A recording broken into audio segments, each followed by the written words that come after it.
Members of the press, the reason why we called you here, the PDM as the official opposition wants to state it under record that we shall no longer support a further extension of the state of emergency regulation. We know that the state of emergency regulations is about to end on the 17th of September, and we are calling upon the President to open up the country's economy, create an exit strategy plan on how Namibians can live within the framework of COVID-19, because at this point in time, the joblessness that is experienced by the people of this country, the economy that is reeling and really hurting, it is putting a very important equilibrium and a question that needs to be asked. To what extent are we going to lock down the economy and further hurt people's jobs and further hurt the economic life of the people of this country? So on that score, we are leading the largest delegation in the National Assembly, second to the ruling party. The ruling party would need a two-thirds majority to effect a further state of emergency in the country, and we are not going to give our support for a further extension of the state of emergency regulation, because we believe that it is high time now that the government create a plan, an exit plan to live with the new norm of the COVID-19 pandemic. Therefore, it is very clear from the word go that what we expected, we were very mature as the official opposition in this country. I made a call to the President for the first time after 6 years that we had a conversation in a telephone meeting. I made a call to tell him and to assure him that COVID is not a creation of any political party. We are not going to play political games around the question of COVID. So we have given our hand and cooperation over a period of months. I must say that we are very disappointed on the government handling the whole COVID situation. And now that we are being told a number of facilities are lacking for us to really mitigate the challenges that are being challenged under the COVID-19 rules. But what I expected from a person of reasonable firmness, I expected the President to engage the political actors in the country and talk about his exit plan on how he views. But to this day, the President tweeted the day that I spoke to him that it was his intention to speak to the leader of the official opposition. Mind you, there was never a record that the President ever spoke. If it was not my engagement asking for a permission to meet him or to call him, he never. He said he will also engage other political leaders in this matter. I'm very sure that up to this date, the President has shown cause that he has not consulted any leader in the country on the future exit strategy of COVID. We have given him the benefit of the doubt. At the first few months, he was running on the wave that we have fewer infections, but today we are the largest infected country on the African continent. In terms of our infections, our statistics are rising beyond any other country. And we have the ruling parties to blame on how they have been really handling this situation of COVID-19. So we are saying the difficulty that COVID-19 is putting on the job market, the difficulty that it's putting on the economy, that the economy is not rebounding back due to this all new norm. There are a number of plethora of examples globally. Sweden is one country, parts of the United States, and many other countries in Europe and elsewhere that have opened up their economy, try to continue to live within the norms of telling their people to be able to continue within the norms of regulation, sanitizing, social distancing, and so forth, but their economies are open and their jobs are secured. We are pushing an agenda in the National Assembly. We are hearing today that the government wants to put further regulations in the House on COVID-19. We are going to be very reasonable, but what we are not going to allow is that it would not make any sense to go to an election period, because it is an irreducible minimum to us. It will not make any political sense to enter an election period where you are under a state of emergency. No country can have a free and fair election under the new norm of a state of emergency. At this point in time, political parties are finding it hard, especially our party, to even nominate candidates, because our procedures are open town hall meetings where our candidates are putting their manifestos, and you can't have a constituency electing a candidate to run for it with less than 10 people. So these are all the challenges that we are saying, that we cannot go into an election period, canvassing into an election period where you have a state of emergency regulations. So we are saying, calling on government, President Gainkop and his government, to open up the economy, to start creating a national exit plan. What? Because if COVID is going to be here for the next 2 years, we can't be in lockdown in 2 years. So we are saying there must be an exit strategy. And I was hoping, candidly, to receive a call, the least that he could have said, that leader of the official opposition, this is our position. What are your views in terms of an exit strategy? But he has shown that he's not a man who is willing to consult. He thinks when he consults, to him it's called, he thinks it is core governance of the country. And it's to my disappointment, because I have reached out a hand to him. After the many embarrassments of letters that I wrote to him to ask him, he answered my call, we talked about it. And I assured him that if the situation is escalating to the negative, let's compare notes so that we help and assist the country and the citizens going forward. But we as a party can no longer be used as a scapegoat now, as a stamping process in Parliament to further extend the regulations of the state of emergency in the hope that he will contain COVID-19. Because with these all lockdowns, we are not supposed to be here. Because the social bane that we have put on the economy, with all the lockdowns that we are not supposed to have these numbers, but we are having these numbers. So it is on record, PDM shall not support any further state of emergency going forward. Secondly, one of our irreducible minimum to the Electoral Commission of Namibia is the fact that we have a very short period of re-registration of voters. And now this matter is very important to us, because what you have is that we are calling upon the ECN to extend the re-registration period with a barest minimum of more 3 weeks. Because what is happening now, people that are locked down or locked out of commerce that are supposed to come and vote in Windhoek would only have 3 days before they can come and register. And we are saying it does not augur well in making sure that voters get an opportunity to go and register. So what we are saying is that government, the ECN, must walk the talk of an open, transparent, and free and fair, credible election through a process of making sure that more and more people are given the opportunity for them to be able to re-register. Because if people that are outside Erongo are afraid to come, naturally they are afraid to come back into Erongo because of COVID-19 at this point in time. People that are supposed to come back to Windhoek would only have 3 days for them to re-register. And we are saying the ECN must open the space and make sure that they extend their time, because of these regulations. People will not have the ample time for them to be able to re-register as voters. So if we want to have a credible elections come November, we must give an opportunity to more and more voters to have a time in a difficult space now to come and re-register. And one thing that we have also realizing is that the ECN, we have written 2 letters already to the ECN, as PDM, as the official opposition, asking the ECN what the procedures of holding the election would be. And now we are hearing last night through the media, besides them having recognized the receipt of our letter, they have not answered us officially, because we have thrown a number of questions to them, that how do they want to hold an election in a period of a state of emergency in the country, and how do they think it will augur with the question of re-registration, with the question of canvassing, with the open spirit of really fighting for the vote of the country. And we have not received letters from them. In fact, we are considering taking measures to impose on the ECN for them to extend these periods, because they cannot operate as normal at this point in time. They cannot just say, because we have planned a re-registration period of 2 weeks, it should remain like that. Because look at ourselves. We were not like this from the beginning of the year. Now we are looking half as Muslims because of the COVID-19. So there must also be measures put in place that would be able to answer to that. The last irreducible minimum is the fact that I have visited a number of regions, especially in the northern regions of the country, over the last 1 month and a half. 3 regions that we had opened, we were feeding you directly, and 2 regions that I visited quietly due to political strategy that we were deploying. But there is one thing that is very worrisome.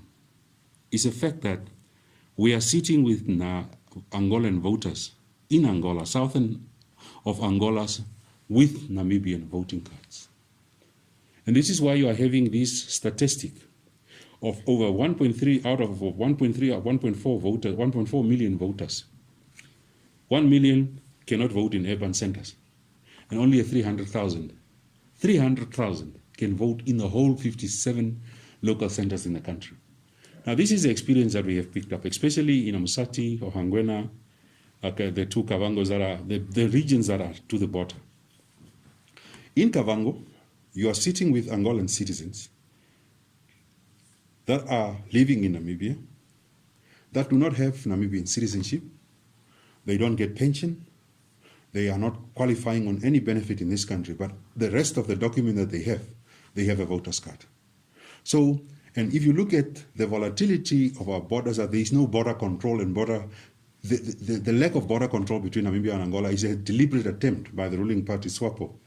And this is how they want to win this election. They are mobilizing, and especially in Musati, there are 5 business people, prominent business people in Musati. Every election that goes, send over 7-10 trucks. These are links into Angola to go and pick up Southern Angolans and come back into Namibia, let them vote and send them back, give them bags of maize meal and send them back to Angola.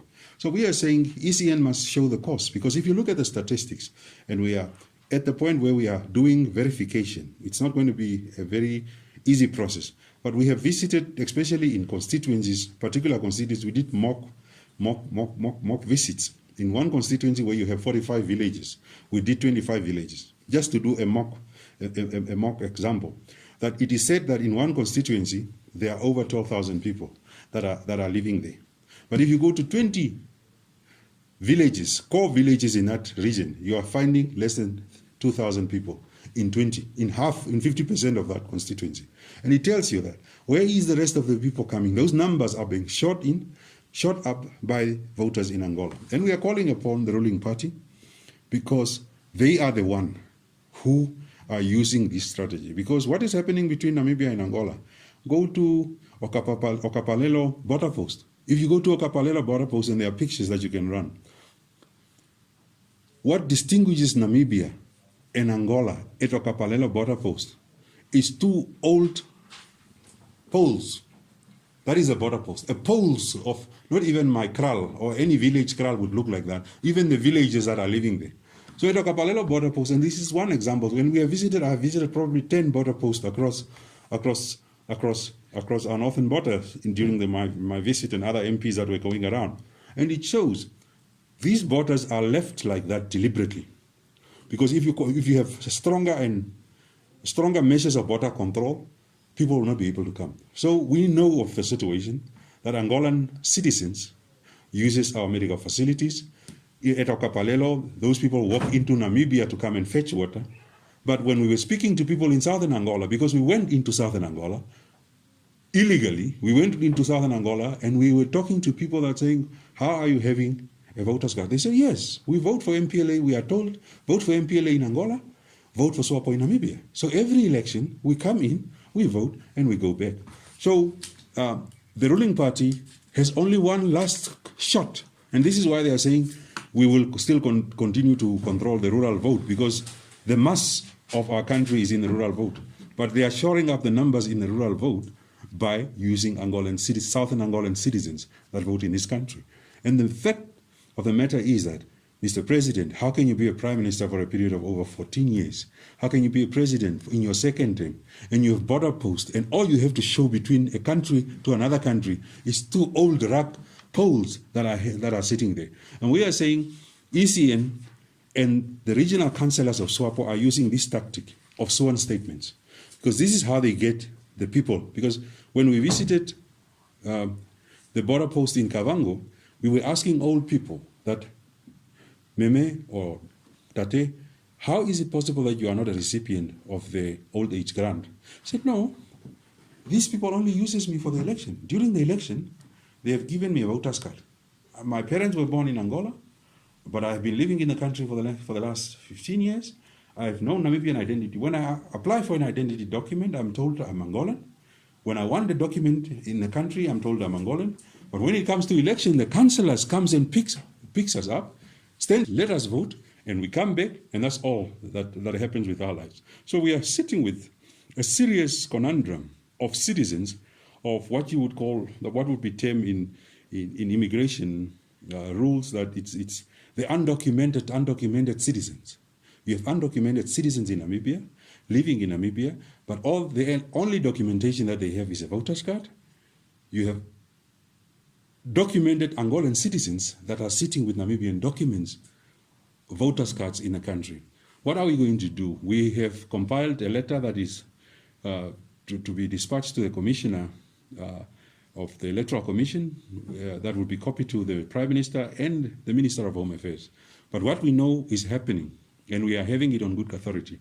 This is the strategy of the ruling party. For them, the numbers that they are losing in an election throughout the whole country, they are shoring them up with Southern Angola. So we are saying, if we want to have credible elections in this country, we must end this deliberate attempt to use Angolan voters to come. Because husbands of prominent politicians in this country are the ones alleged to transport people during election time. We are hoping to deploy teams during the upcoming elections to monitor the situations and to see how we can remedy the situation. But it is so unfortunate that if you go 30 kilometers within Angola, a person who says, I don't do anything in Namibia besides going to a clinic, but I'm having a voter's card and I'm given a ruling party's t-shirt. So if we want to have a credible election in this country, the ruling party must stop forthwith to abuse and to use Southern Angolan citizens to vote in our elections. Because our elections victories are determined by Southern Angolans. And that is a situation that we as the official opposition would also bring to the table of the House in the National Assembly to discuss, a motion to discuss the conditions of our borders and Southern Angolan voters voting in our country. Because the very fundamental reason that I went to the regions was to really go and experience on a day-to-day level on what is really happening between our countries and between the people of our countries and the issues that they raise. I will have another press conference where I will detail the visits, the outcomes of the visit, but this is one critical component of the visit that has highlighted serious fundamental fraud of elections by using Angolan voters to come and vote in our country. So in a nutshell, the PDM is raising a concern with the President Hage Geingob that if he has no exit plan, we are not going to support a further extension of the state of emergency regulations. We demand an exit plan. The country's economy is reeling. People are losing jobs. We must start living with the new norm of Corona and COVID-19 figures. We are calling on the Electoral Commission to really extend the re-registration process to make sure that more and more people that are locked out of the regions that are locked out can be able to come and re-register. We are calling it an irreducible minimum, that it is a minimum for us to have a credible election at the end of the year. We are calling on authorities to end the shame of Angolan voters that are voting in our country. And in the final statement is that I want to urge voters to remain vigilant on political actors that are coming on the scene as new messiahs, because parties must have ideological grounding. What do they stand and what do they represent? And sometimes people are using tribalism as a card to get a springboard ahead of the elections. And as we are unpacking the future of this country, we will have to warn Namibians to stay away from tribal projects, because there is great evidence that parties that starts out of anger ending up going back to the ruling party. And we are saying we are the formidable alternative in this country. We are the party of the rule of law that believes in the individual. We are the party that support the business, that supports the individual to be able to flourish in this country. We support the rule of law, and we are the party that can be able to make the necessary alternative. We don't believe any person who comes from Swapo can ever be the alternative to this country, because they were betting and abetting the same corruption that we are talking about in this country. Other matters that are very of national concern to us is the auctioning of our fishing resources. We want to know some transparency that how was this process being affected. I shall ask the Minister of Finance during the opening of Parliament today, so that he opens up and to say, now that they know the real value of our fish, how was the bidding process, who bought what, and because if you're selling assets of the country, what are you bequeathing to future generations? You are taking away from their rights. So they really need to know that who has bought their shares, what is this interest? How was the bidding process? Which are these companies that really have access to the natural resources of our country? Ladies and gentlemen, thank you very much to make time to come here. Open questions? Yes. Yes, I'm Emil Sebib from the NBC. I have two questions. Under correction, I think the current state of emergency is ending on the 17th of September, Yes. which is next week. When you say you're not supporting the state of emergency, do you mean the state of emergency, postponement of the state of emergency? Do you mean the state of emergency as a whole or the regulations? Because we are expecting the president to speak sometime this week to see whether some travel restrictions would be extended or not. So are you talking about the entire postponement or extension of the entire state of emergency as a whole under which these regulations fall? And you have brought up, if I can conclude, again under correction, it seems your argument for the lifting of the state of emergency and or the restrictions or the regulations under the state of emergency is more supported by the need for elections and the voting. There is no mention of social issues. Although you talk about an exit plan, you have not expressed concern about the escalating numbers or the health. So it's more about we need to lift this so that people can vote. If I understood you correctly, so maybe if you just clarify, is it you want it to be lifted for the purpose of people to register and vote and for you to do your campaigns, or why do you actually want this to be lifted? Because that's the key that came out for me here. Okay, let me just explain it to you. We are not going to support, come 17th, if the government does not produce a blueprint exit plan, we are not going to support an extension of the state of emergency. Because government must come back to parliament to now get a new authority, another period of 6 months or 3 months that they want the state of emergency to be extended. Currently, we are supporting the state of emergency until this far.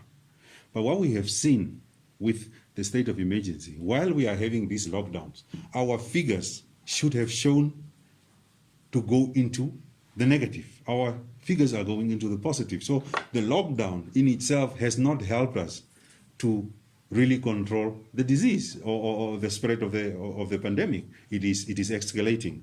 Now, when you're talking about the social issues, the very important social issues that you have to put into account is jobs. There are people, citizens of this country, that have no jobs, that have lost total income due to the situation of the lockdown, in the hope that we are going to control the pandemic. But the pandemic is proving to be not to be effectively controlled by the state of emergency regulations. Now, if you look at countries such as Sweden, you can argue that Sweden has better infrastructure, they have better hospitals, Sweden has never gone into a lockdown. And if you look at their spiraling numbers that are not going high, and their curve is standing quite still, and countries that have gone to absolute lockdowns, numbers are shooting up. So there must be an exit plan that addresses the strategy that we have at hand. It is not working. It is not proving to prove that our numbers, had we had by now 300 or 500 people, we would have said our lockdown is working. We have already escalated over I think we are probably 8,000 now. We are about to reach 8,000 if we have not reached it already. So it tells the story that by continuously raping the economy, we have not struck the fine balance. It is not the state of emergency that would make COVID-19 figures come down. The state of emergency is further raping the socio-economic standards of this country. Therefore, I'm saying job losses, the economy must rebound. If COVID is going to be here for the next 2 or 3 years, we can't live in a lockdown for 3 years. It's impossible. So there is a need for government, and that is what I expected reasonably from President Kaingu, to reach out, because we reached out first to him, to reach out and say, guys, this is a situation where we are. What are your views? And these are our exit plan. Can we negotiate on an exit plan for us to take the country forward. So now we are just being told, no, the Prime Minister wants to come to the House to ask for a further extension of the state of emergency, and we are not going to support that. And they need a two-thirds majority to effect a state of emergency. And for the first time, we have broken the two-thirds majority of the ruling party in the House. I wish that all have been lobbying leaders of various political parties to support our stance, and we seems to be having the headway at this point in time. So we want to reasonably speak to government to say it's not the state of emergency that is helping the country's economy. We need to have a clear exit plan to mitigate the spread of COVID-19. Yes, Tate Denver. Good morning again, sir, and happy birthday to you once again. Thank you. I have to admit I'm a bit confused. Initially you said that the PDM will not support an extension of the state of emergency. Towards the end you're saying that unless government comes up with a plan, you won't support. Can you just clarify that confusion? Also, you mentioned Sweden so many times. Are you aware that Sweden has recorded close to 86,000 cases of COVID-19 and close to 6,000 deaths? In fact, I'd like to draw your attention to it. Between the 20th of August and the 2nd of September, Sweden recorded 2,470 cases. That's just a side note. As far as your concerns with the ECN are concerned, you do know that these are supplementary registration. It's not a general registration. The ECN has expressed concern a couple of times about the low turnout at the local authority and regional council elections. In fact, the previous time it was 39 and 33% respectively. What do you plan to do about voter apathy as the official opposition? Equally, because it's a supplementary registration process and not a general registration process, only certain categories of people are eligible to register in any event. So perhaps you can also provide some detail about your concern about people who are in Irongo at the moment, who are scared to come to Comas because they would then only have 3 days to register. In fact, but the ECN is also saying that previous years have shown if they have a registration period over 3 weeks, Namibians rock up on the second last day and the last day. They don't rock up on the first day or the second day or the third day, for that matter. Also, do you have proof of these Angolans who vote in Namibia? And have you registered a case with the Namibian police? And can you please supply the proof to us and also the CR number? Thank you very much. Thank you. Now, we expected reasonably that government will draw the attention of the official opposition and many other opposition players to say, we are here now in this crisis, let's call a round table, let's have an exit strategy. That has not been done. What we are hearing arrogantly is that government wants to come and extend state of emergency. The opposition is very clear, we are not going to support any extension of the state of emergency. Even if they come up with a plan? They must, if the plan should not be the state of emergency shouldn't be the plan. The plan should be to start living with a new norm. Because what we are impressing upon is that as a society, we must now start creating a strategy to live with the new norm. Because if we are not living with the new norm, we are going to collapse the country's economy. We are going to collapse jobs. And if we start doing that, we will start having new statistics of more people dying of hunger, companies closing up and people having no jobs. And then you would have COVID cases on this side and social issues on this side. Then what we are saying is that the exit strategy must hone in for us. The primary focus of the exit strategy should be to hone in a strategy for us to live with the new norm. Now, coming to Sweden, there are very interesting statistics that you're showing. If you look at the national population of that country, that has never locked down, and the amount of death, comparing to our population and the amount of positive cases that we are getting, you would see that our strategy is not working and theirs is working, if you have to compare their national population in sync. But it's an argument of another day. Coming to the voter apathy, yes, we are aware and alive to the voter apathy that is in the country.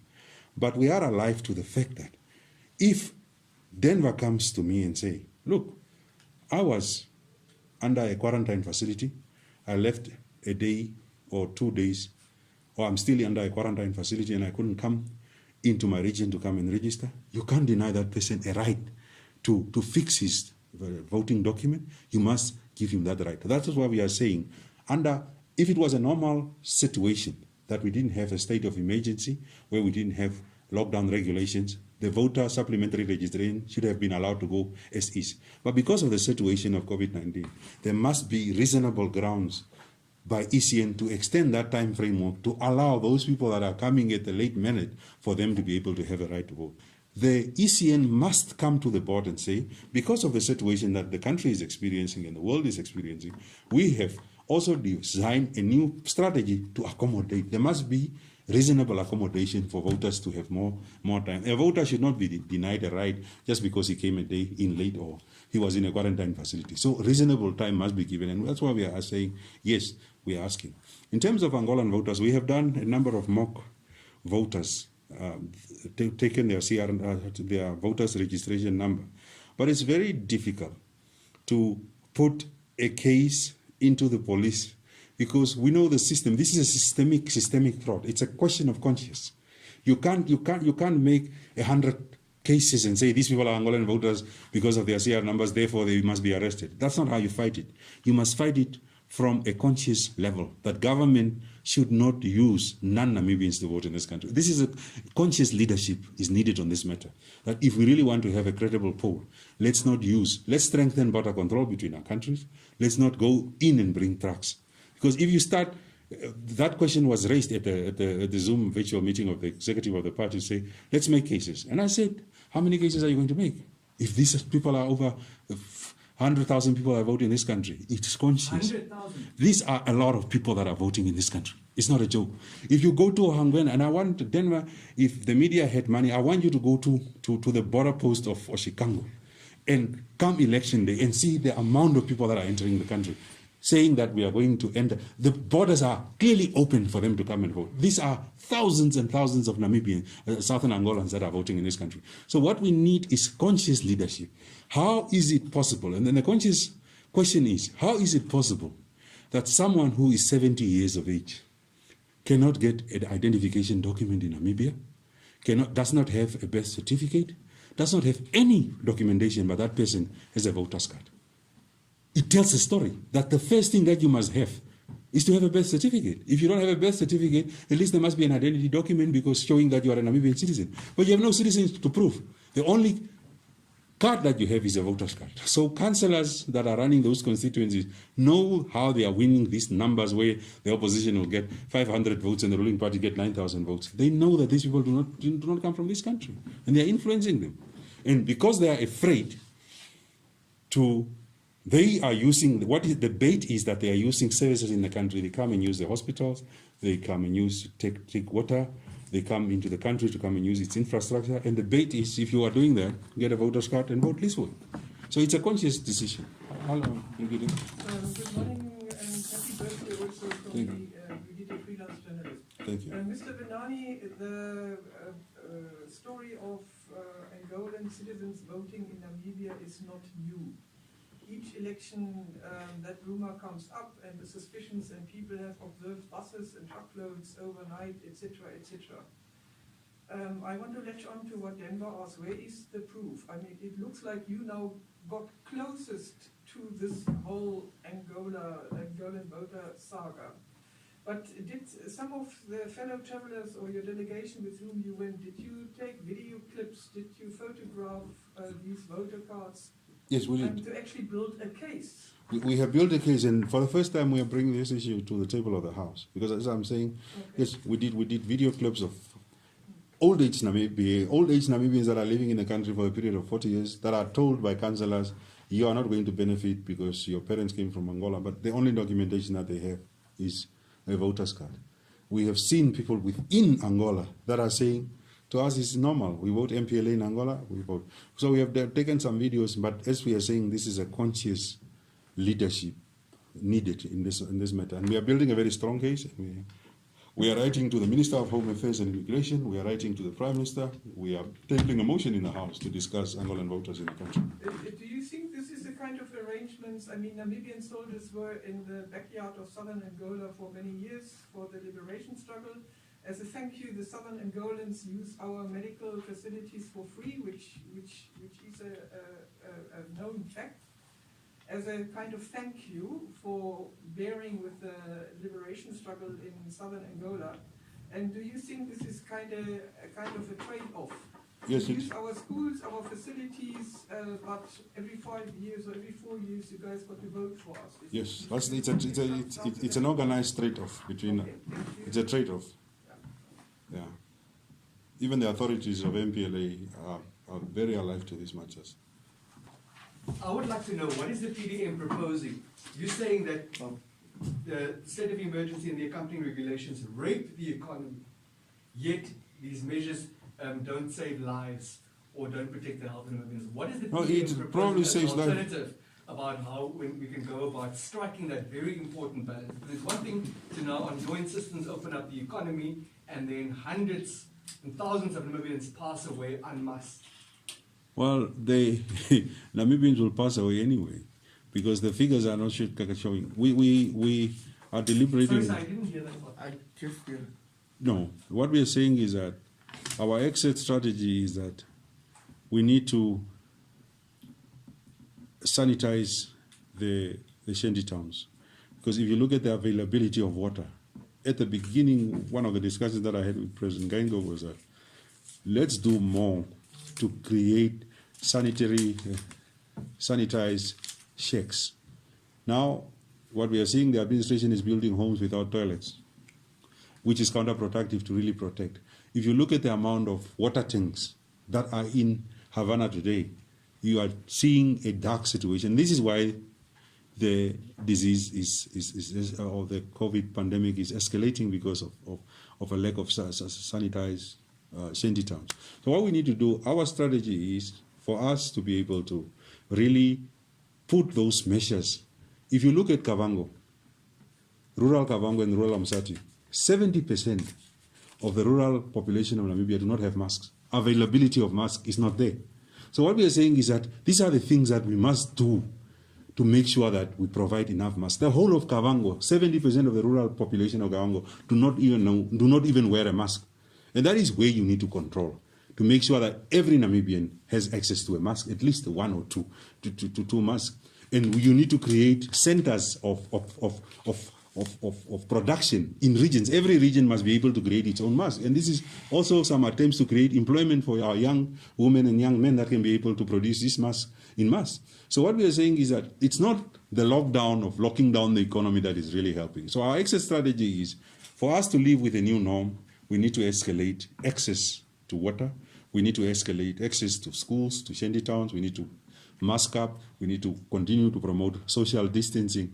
But the economy should not be left wandering on its own just because in the hope that you want to protect lives. If you look at the amount of people that have died from COVID-19 in our country, comparing to people that are suffering from hunger, that figure could stand at par with one another. So there must be a striking balance. And we are saying we would have thought by now that government will have an exit strategy. So we are also going to debate our exit strategy in the National Assembly to say, guys, we have come this far. We must take a new route. But the state of emergency, the furtherance of the state of emergency would not be an option. Yes. no, you answered. Gracias. Thank you very much and have a wonderful day. Where's the birthday cake? Where's the